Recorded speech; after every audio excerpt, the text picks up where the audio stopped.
In 2024, NBA player Jonte Porter was banned from the NBA for a sports betting scheme. Yes, this man was betting during games, during halftime, and that ultimately altered the way he was playing. He's now charged for the scheme and is facing 20 years in prison for his actions. Now, imagine earning over $100 million in your NBA career and you still end up broke. That's exactly what happened to Antoine Walker, one of the most talented players of his time. Today, we're diving into his rise to NBA stardom, and we're also going to dive into a shocking gambling addiction that led to his downfall.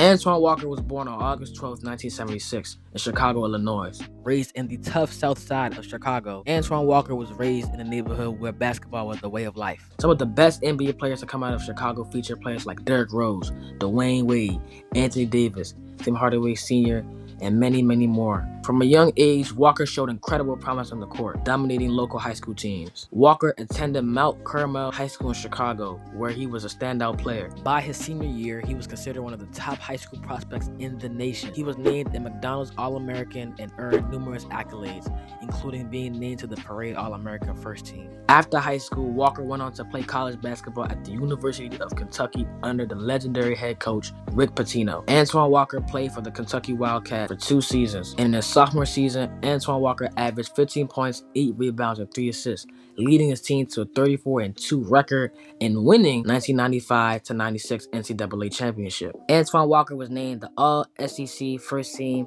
in his sophomore season, and coming off a great season, he then declared for the 1996 NBA draft. And in this draft, Walker was selected the 6th overall pick by the Boston Celtics, whom at the time needed a star. Antoine Walker had a great combination of size, skill, versatility, and it made him one of the most promising players of that year's draft. And after getting drafted that year, Antoine Walker proved to the Boston Celtics that he was the pick that they needed. He came in as a rookie, playing all 82 games, averaging 17 points, 9 rebounds, and 3 assists. And Antoine Walker will only continue to improve as the next season he averaged 22 points, 10 rebounds, and 3 assists. But unfortunately for Antoine Walker, just 10 days before the 2003 NBA season, he was traded to the Dallas Mavericks. And up until that point, he had played for the Boston Celtics for 7 seasons. And in those 7 seasons with the Celtics, Antoine Walker had at least 5 seasons where he averaged 20 points and at least 8 rebounds. But in the last few seasons of his career, he started bouncing around from team to team. He ended up playing with the Hawks, Celtics, and Heat. And with the Heat, he ended up winning the 2006 NBA championship with the Miami Heat. And after the Heat, the last team he had played for was the Minnesota Timberwolves. And in my opinion, I think Antoine Walker had a great career.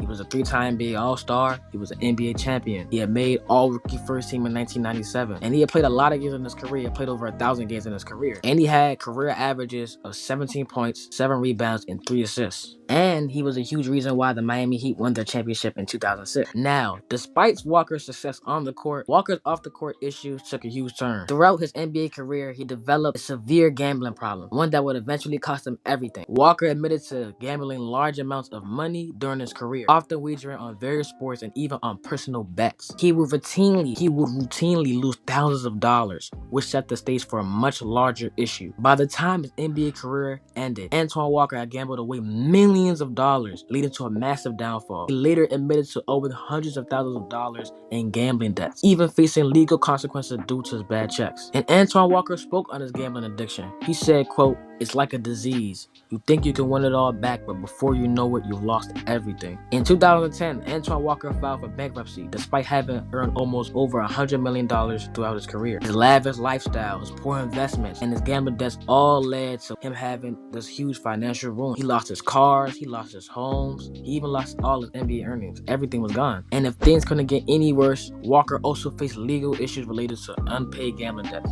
In 2009, he was charged with felony counts for writing bad checks totaling over $800,000. He pled guilty and he was placed on probation. But it didn't all just go downhill for Antoine Walker, as now he opens up about his mistakes and he's become an advocate for financial literacy. Since retiring, Walker has worked with financial firms. He's spoken about how he spent money recklessly, including supporting family and friends, and how he wants to help others avoid a similar fate. Now, while Walker's story is heartbreaking, it also serves as a valuable lesson in financial responsibility. Having wealth doesn't guarantee a successful life. It's about managing it wisely, making the right choices, and seeking help when necessary. Antoine Walker's career reminds us how important it is to make smart choices with our money. What do you think about his story? Leave a comment below. If you enjoyed the video, don't forget to like, subscribe, and we appreciate all the support and all the love.